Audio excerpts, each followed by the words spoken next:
Nel discorso dopo il giuramento per il suo secondo mandato, il presidente Mattarella ha citato Lorenzo Parelli come simbolo delle tragedie sul lavoro che non devono ripetersi, emozione tra i grandi elettori friulani. Il GIP del Tribunale di Pordenone ha disposto gli arresti domiciliari per il 61enne bulgaro indagato per l'incidente mortale in A28, una decisione accolta con rabbia dal papà delle bambine ricoverate. Temo che scappi. Sospesi dall'ordine perché non vaccinati, 3 infermieri eseguivano tamponi e prelievi per una struttura sanitaria privata, sono stati tutti denunciati, ora rischiano la radiazione dall'albo. Le assenze per malattia a causa del Covid e le difficoltà a ottenere il certificato di guarigione mettono in ginocchio diverse attività economiche che restano a lungo senza personale. A soffrire sono in particolare le imprese artigiane. Riprende domenica il campionato del Tavagnacco nella Serie B di calcio femminile e quasi 2 mesi dopo l'ultima gara le ragazze di Rossi ricevono la Roma senza la Verritti e con le incognite post-Covid.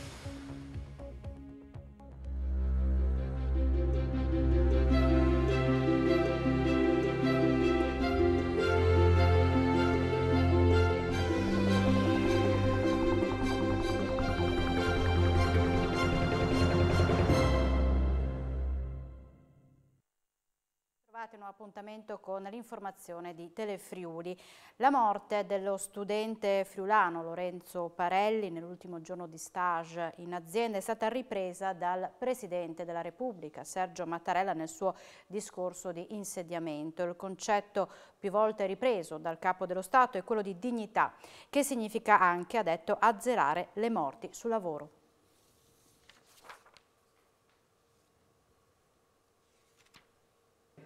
Mai più tragedie come quella del giovane Lorenzo Parelli. La drammatica morte dello studente di Castions di Strada, vittima di un infortunio durante l'ultimo giorno di stage in un'azienda di Lauzacco, è stata citata dal Presidente della Repubblica nel giorno del suo giuramento. Mattarella ha indicato la dignità, la parola più ricorrente nel suo discorso di insediamento, come pietra angolare dell'impegno delle istituzioni con riferimento al valore delle persone che chiama in causa l'intera società. Un concetto declinato in diversi ambiti: razzismo, violenza di genere e appunto morti sul lavoro. Un passaggio che ha visto l'intera aula alzarsi in piedi ed applaudire. La dignità. Dignità è azzerare le morti sul lavoro che feriscono la società.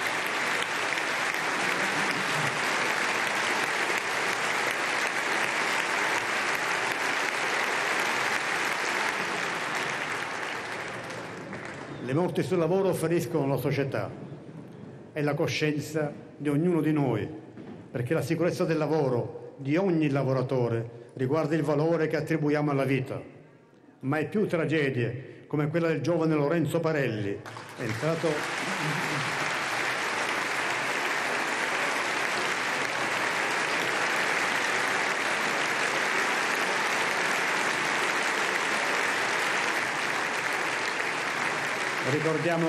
Ricordiamo tutti che era entrato in fabbrica per un progetto scuola lavoro. Quasi ogni giorno veniamo richiamati drammaticamente a questo primario dovere del nostro Paese. Al nome di Lorenzo Parelli, i grandi elettori presenti in rappresentanza del Friuli Venezia Giulia si sono emozionati. Questo è uno dei passaggi del discorso di Mattarella più apprezzati, così come la centralità del Parlamento, la difesa delle donne e l'unità nazionale. Il riferimento del presidente Mattarella a Lorenzo Parelli, lo studente 18enne di Morsano di Strada morto tragicamente durante uno stage, ha emozionato in modo particolare i rappresentanti friulani in aula, senatori, deputati e grandi elettori presenti alla cerimonia di insediamento. Per Piero Mauro Zanin, presidente del Consiglio regionale e grande elettore, l'attenzione posta dal Capo dello Stato al tema della dignità del lavoro attraverso la tragedia che ha toccato il Friuli è stata molto significativa, così come i passaggi su denatalità e inverno demografico, vera sfida per la nostra società. Quello su Lorenzo Parelli lo definisce un passaggio emozionante anche il deputato di Fratelli d'Italia Walter Rizzetto, che deve spingere il Parlamento a far sì che tragedie del genere non avvengano più. Conclude l'onorevole pronto a depositare una proposta di legge sul tema della sicurezza sul lavoro. Anche per Sergio Bolzonello, grande elettore del PD, il riferimento a Lorenzo segna uno spartiacque sul tema delle morti sul lavoro, che deve essere uno sprone per imprenditori e sindacati. Per Bolzonello anche i passaggi sulla centralità del Parlamento, la giustizia e l'unità del Paese sono stati molto significativi. La deputata del Movimento 5 Stelle Sabrina De Carlo etichetta come bellissimo il discorso del Presidente e al nome di Lorenzo si è emozionata. Sulle morti bianche, dice, il Parlamento si è già mosso ma deve fare ancora di più. De Carlo ha apprezzato in particolare i passaggi sui giovani, i più deboli e le donne. Per Roberto Novelli, deputato di Forza Italia, è stato un momento molto emozionante. Mattarella ha toccato temi alti, dalla giustizia all'attenzione per i bisogni dei cittadini, soprattutto delle persone fragili, e ha dimostrato chiaramente che il suo sarà un mandato pieno all'insegna di valori, principi e visione. Sgombriamo il campo da ogni dubbio, conclude Novelli. Mattarella è un arbitro imparziale. Esiste un concreto pericolo di fuga. Con questa motivazione il GIP Cozzarini ha disposto nei confronti di Traikov, l'imprenditore bulgaro accusato di aver ucciso domenica 2 cugine in A28, la misura cautelare degli arresti domiciliari e l'applicazione del braccialetto elettronico. Nei confronti di Dimitar Traikov, l'imprenditore bulgaro accusato di aver ucciso domenica sera nell'incidente stradale avvenuto in A28 le 2 cugine Jessica Fragasso e Sara Rizzotto, è stata applicata la misura cautelare degli arresti domiciliari con l'applicazione del braccialetto elettronico. È quanto disposto dal GIP Giorgio Cozzarini dopo l'udienza di convalida dell'arresto che si è tenuta ieri. Le indagini successivamente svolte dopo il sinistro stradale hanno permesso di accertare come Traikov alle 21:50 di domenica si trovasse nella sua residenza a Pordenone, in via Terza Armata, con addosso ancora gli indumenti sporchi di sangue, terra e fango. L'uomo, 61 anni, era fuggito dal luogo dell'incidente, come testimoniato da una dipendente di Autovie Venete, che lo ha visto scavalcare guardrail e recinzione stradale. La moglie ha raccontato agli inquirenti come Traikov, una volta a casa, fosse agitato, confidandole che aveva avuto un incidente in A28. Ha aggiunto poi che si era versato del vino rosso in un bicchiere, ma non è stato in grado di dire quanto ne avesse bevuto. I valori di alcol nel sangue hanno registrato valori elevati. Secondo il GIP esiste il pericolo di reiterazione del reato che si fonda sulla personalità dell'imprenditore bulgaro. Domenica è stato appurato inoltre il pericolo concreto e attuale di fuga. È verosimile, sempre secondo il giudice, che Traikov aveva pensato di poter sfruttare il tempo necessario alla sua identificazione e il suo rintraccio per potersi allontanare e sottrarsi alle successive ricerche. Dispone inoltre di soldi e contatti per allontanarsi stabilmente dall'Italia, da qui la decisione di applicargli il braccialetto elettronico, oltre alla misura cautelare degli arresti domiciliari. Ho paura che possa scappare lo stesso, come ha già fatto dopo l'incidente. Queste le parole di Davis, il papà delle bimbe ferite nell'incidente nella 28 dopo la notizia della misura cautelare nei confronti dell'imprenditore bulgaro. Le bimbe sono stabili, racconta papà Davis a Telefriuli, ma ancora non sanno che la loro mamma non c'è più. La mia paura è che in qualche modo possa scappare lo stesso, come è già scappato. Sì. Io non ritengo giusto sinceramente che dopo quello che è successo sia per quanto poco in libertà, perché bene o male è a casa. Ha il braccialetto elettronico? Certamente sì. Quella è fortunatamente una tutela maggiore anche per noi comunque, però per me è poco. Le bambine come stanno? Diciamo che le bambine sono stabili, diciamo che ho sentito tanti titoli dire che andranno a casa presto all'ospedale. Io non l'ho mai detto, perché non si sa quando andranno a casa. Noi adesso dobbiamo appunto intraprendere anche un percorso psicologico con questa bambina più grande intanto sicuramente. Tu ancora non hai comunicato con lei? No, per quanto riguarda la mamma no. Lei non ha mai fatto domande per ora. Io sto aspettando di portarla a casa e poi con calma comunque cercherò di parlarne, perché era molto affezionata alla mamma comunque. Io penso che tra i ricordi più belli che avrà saranno con la mamma. Sospesi dall'ordine perché non vaccinati, 3 infermieri eseguivano tamponi e prelievi per una struttura sanitaria privata. Uno dei 3 era dipendente di un'azienda di trasporto pubblico dalla quale era stato sospeso per non aver eseguito il Green Pass al lavoro. Tutti sono stati denunciati. Effettuavano privatamente prelievi e tamponi nonostante fossero sospesi dall'ordine perché non vaccinati. La Guardia di Finanza di Pordenone ha denunciato 3 infermieri Novax che erano stati reclutati da un operatore privato per svolgere diverse attività sanitarie. Non curante della situazione e della necessità per ciascun dipendente pubblico di ottenere la preventiva autorizzazione dalla propria amministrazione per ogni eventuale prestazione di lavoro extra, un autista infermiere sospeso dal servizio si era prontamente rivolto ad un noto operatore sanitario privato, attivo nel Pordenonese nell'erogazione di prestazioni a domicilio. Le indagini delle Fiamme Gialle hanno così permesso di appurare come l'uomo, nonostante l'interdizione ricevuta, avesse eseguito tamponi antigenici e prelievi venosi a numerose persone, ricevendo cospicui emolumenti. L'approfondimento investigativo delegato dalla Procura di Pordenone ha poi permesso di appurare, ricostruendone minuziosamente i dettagli, come altri 2 infermieri titolari di partita IVA avessero esercitato abusivamente la loro professione per il medesimo operatore sanitario privato. I 3 infermieri interdetti sono stati tutti deferiti all'autorità giudiziaria del Friuli Occidentale per reato di esercizio abusivo della professione, integrato per l'unico dipendente pubblico dalla contestazione dell'interruzione di pubblico servizio e dalla truffa. La loro posizione verrà ulteriormente valutata dall'Ordine delle Professioni Infermieristiche e rischiano la radiazione. Dall'ammonimento alla radiazione dall'albo, ecco cosa rischiano gli infermieri Novax che, sospesi dal servizio, effettuavano tamponi e prelievi per conto di una società privata. Rischiano la radiazione, dall'Ordine delle Professioni Infermieristiche, i 3 sanitari Novax che, sospesi dal servizio per non essersi vaccinati, effettuavano per conto di una società privata tamponi e prelievi. Nei loro confronti, dopo un'accurata indagine svolta dalla Guardia di Finanza di Pordenone, è scattata una denuncia. Queste persone, questi colleghi, adesso dovranno anche andare incontro a una commissione disciplinare, se giustamente verrà convalidato quanto messo nero su bianco dalla Guardia di Finanza. In questa commissione disciplinare potranno chiaramente andare incontro a sanzioni importanti che vanno dal semplice ammonimento fino ad arrivare alla radiazione dall'albo.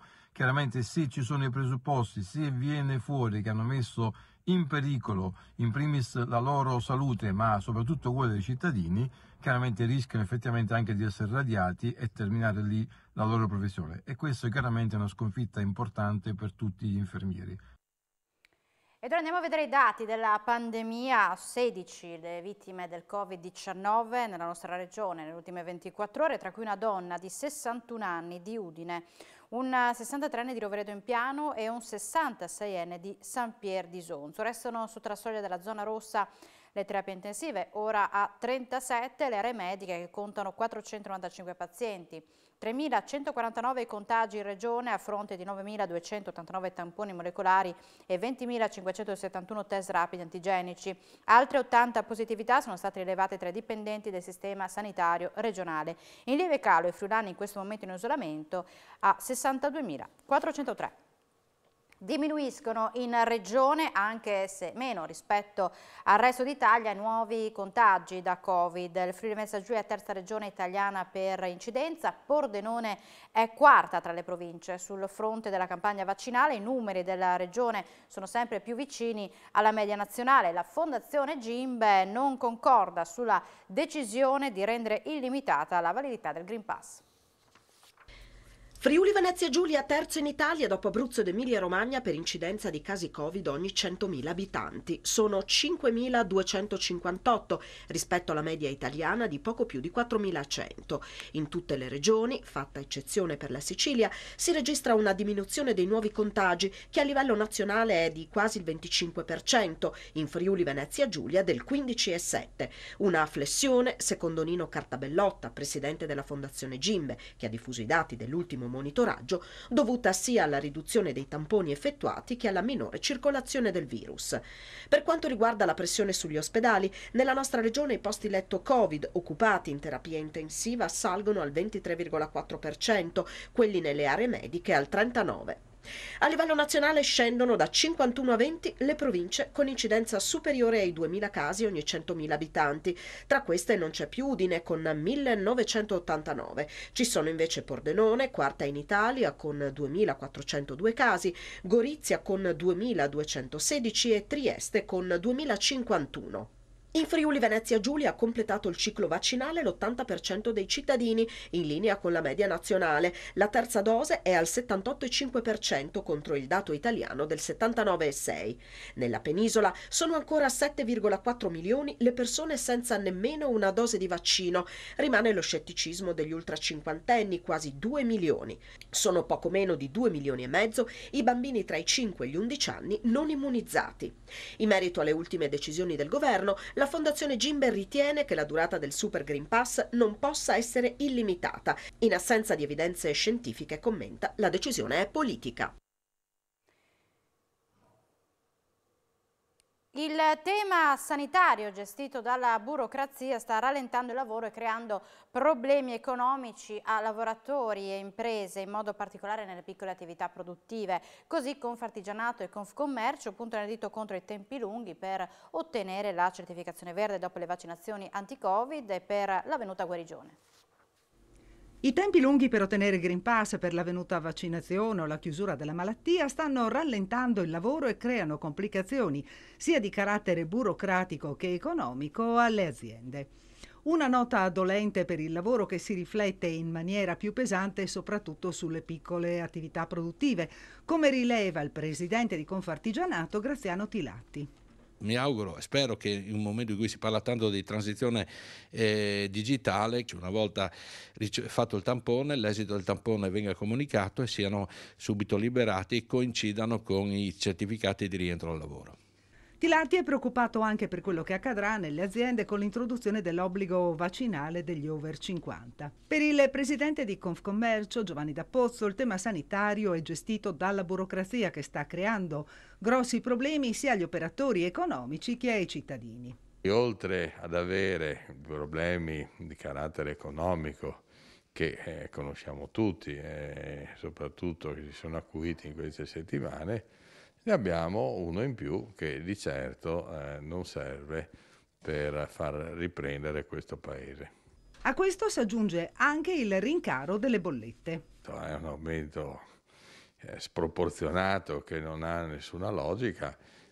Chi deve fare conto economico e soprattutto per le attività, questo va a sballare completamente tutti i conti economici. I ragazzi da 0 a 14 anni residenti a Tavagnacco possono essere sottoposti al tampone gratuitamente nella farmacia comunale di Feletto. Il servizio è stato deciso dall'amministrazione comunale e messo in atto già da qualche giorno battendo sul tempo governo e regione. Tamponi gratuiti per i ragazzi da 0 a 14 anni residenti a Tavagnacco. Lo ha stabilito l'amministrazione comunale, che non è rimasta ad aspettare le indicazioni di Ministero e Regione per mettere in piedi questo servizio per la comunità. L'amministrazione comunale ha voluto venire incontro alle difficoltà, alle criticità che affrontano adesso le famiglie, dovendo sottoporre i bambini, le bambine, i ragazzi e le ragazze ai tamponi. Insomma. Quindi abbiamo scelto, avendo la farmacia comunale, abbiamo in realtà 2 farmacie comunali, 2 sedi, Tavagnacco e Feletto, ma abbiamo scelto la sede di Feletto perché logisticamente è la più adeguata. Abbiamo messo a disposizione un punto tamponi 3 volte alla settimana per 2 ore, quindi circa con la possibilità di effettuare circa 100-120 tamponi per settimana. I ragazzi accedono, le famiglie accedono senza prenotazione, su segnalazione o dell'istituto comprensivo o dell'istituzione scolastica alla quale sono iscritti. Il tutto è stato reso possibile grazie al lavoro della rete che si è creata sul territorio di Tavagnacco, che coinvolge, oltre alla farmacia comunale, il personale del comune, anche i volontari della protezione civile. È sempre stato il nostro obiettivo principale, mantenere la scuola in presenza e una semplificazione delle regole ci aiuta ad andare in questa direzione. A dirlo è stata l'assessora all'istruzione della Regione Alessia Rosolén, commentando le decisioni del governo su quarantene e DAD. La normativa è un elemento di semplificazione in un momento in cui i tamponi che quotidianamente vengono processati dai nostri dipartimenti di 10 volte superiori rispetto a quello che avveniva un anno fa.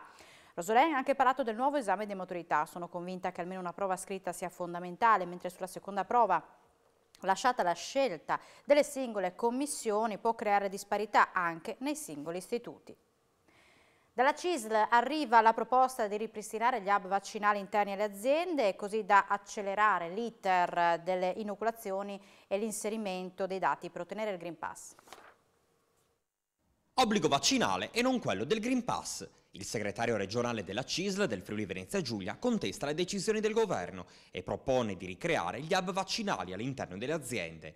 Del resto i ritardi con i quali spesso il Ministero della Salute invia i codici per scaricare il certificato verde sanitario alle persone che hanno ricevuto l'inoculazione, ma anche a quelle che sono guarite dal Covid, sta mettendo in crisi soprattutto le piccole e le medie imprese, che senza personale sono costrette a ridurre gli orari di lavoro o addirittura a bloccare l'attività. Un po' di rammarico c'è, nel senso che come CISL il nostro segretario generale nazionale Luigi Sbarra aveva già detto che l'ipotesi migliore sarebbe stato che il governo si prendesse la responsabilità di fare l'obbligo vaccinale, non il Green Pass. Credo che da questo punto di vista bisognerà fare quadrato, anche ricreando come un anno fa in momento di pandemia degli hub vaccinali presso le aziende per cercare di sensibilizzare e di accelerare ulteriormente le pratiche sia di certificazione che di vaccinazione. Questa è una sfida che dobbiamo vincere assieme. Questa mattina i carabinieri del nucleo antisofisticazione di Udine hanno ispezionato nell'ambito dei controlli sul territorio la farmacia Montoro di Cussignacco, che nell'ultima settimana di gennaio aveva protestato per l'eccessivo numero di tamponi che le farmacie erano costrette a processare, bloccando per 7 giorni le prenotazioni dei tamponi rapidi. I controlli dei NAS svolti in diverse farmacie del territorio sono mirati al controllo dell'avvenuta vaccinazione per il personale e alla regolarità dei test effettuati.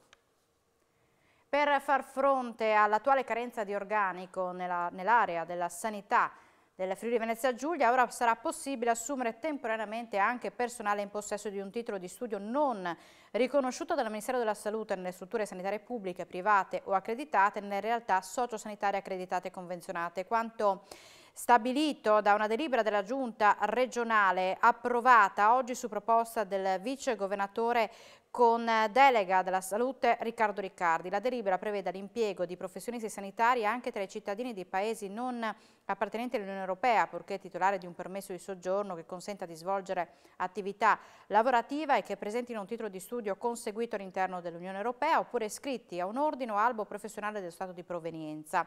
Siamo convinti, ha commentato Riccardi, che questo strumento fornito dalla decretazione d'urgenza possa fornire un'adeguata risposta alla grave carenza di personale, rafforzando così l'attività assistenziale sul territorio del Friuli Venezia Giulia.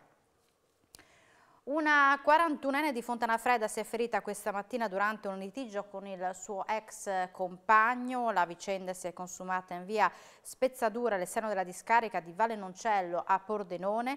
La donna, nel maneggiare un coltello, si è provocata alcune lesioni a una mano giudicate guaribili in 3 giorni. Sul posto le volanti della Polizia di Stato insieme all'ambulanza del 118. Elisa incanta Sanremo ed è prima nella classifica provvisoria. La cantante di Monfalcone era l'artista più attesa, l'ultima volta era scritta sul palco dell'Ariston 21 anni fa, quando conquistò il Festival della musica italiana con Luce, Tramonti a Nord-Est, brano che la portò in poco tempo al successo nazionale e internazionale. Elisa Toffoli ieri sera con il brano Forse sei tu, pubblicato da poche ore su YouTube, che stiamo vedendo in questo momento, ha conquistato il pubblico guadagnandosi la prima posizione nella classifica provvisoria generale della 72esima edizione del Festival, stilata al momento con le sole votazioni della stampa specializzata. Testo intenso, voce straordinaria, Elisa gioca le sue carte per bissare il successo ottenuto nel 2001. Il 18 febbraio l'artista presenterà al pubblico il suo nuovo doppio album. Ancora boschi a Udine per rendere l'aria maggiormente salubre. Sono in arrivo 250 querce che saranno piantate nella zona est della città grazie a una donazione di Legambiente. Il premio Jean Giono, l'uomo che piantava gli alberi, indetto da Veneto Agricoltura, l'agenzia per l'innovazione nel settore primario, è stato conferito a Emilio Gottardo, attivista di Legambiente del Friuli Venezia Giulia. Gottardo è stato tra i primi in Italia a promuovere il rimboschimento delle campagne in anni in cui sottrarre superficie all'agricoltura intensiva era difficile e osteggiato. Il premio prevede il conferimento di 250 piante, in questo caso querce, che lo stesso Gottardo ha donato al comune di Udine per la realizzazione di un bosco. Si affianca una proposta offerta che Legambiente Nazionale ha fatto a tutti i comuni capoluogo di realizzare 1 ettaro di bosco a spese di Legambiente e a manutenzione di Legambiente per un paio di anni. Adesso ci stiamo preparando anche per un altro bosco, quello dell'ex caserma Piave, dove dovremo iniziare la demolizione degli edifici per preparare il terreno per ospitare anche lì un altro bosco in città. Un esemplare di lupo maschio è stato investito questa notte tra Enemonzo e Socchieve. L'animale nell'impatto con il mezzo è rimasto ucciso. L'automobilista ha raccontato di esserselo trovato improvvisamente davanti e di non averlo potuto evitare. A riferire la notizia è stata la Federazione Cacciatori del Friuli Venezia Giulia.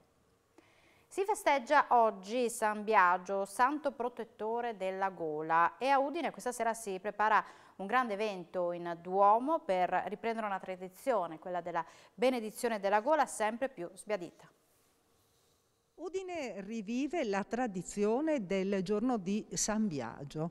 Sì, in cattedrale giovedì sera alle 20:30 ci sarà una cosa molto particolare. Approfittiamo di un finanziamento europeo Italia-Austria e ricordiamo San Biagio. Lo ricorderanno Monsignor Nobile, che è il parroco del Duomo, insieme a lui il professor Floramo, che farà una storia di questo santo che è molto legato alle tradizioni friulane.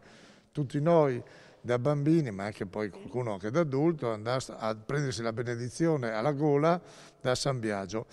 E in Duomo, oltre a parlare di questa tradizione, si ascolteranno anche delle musiche.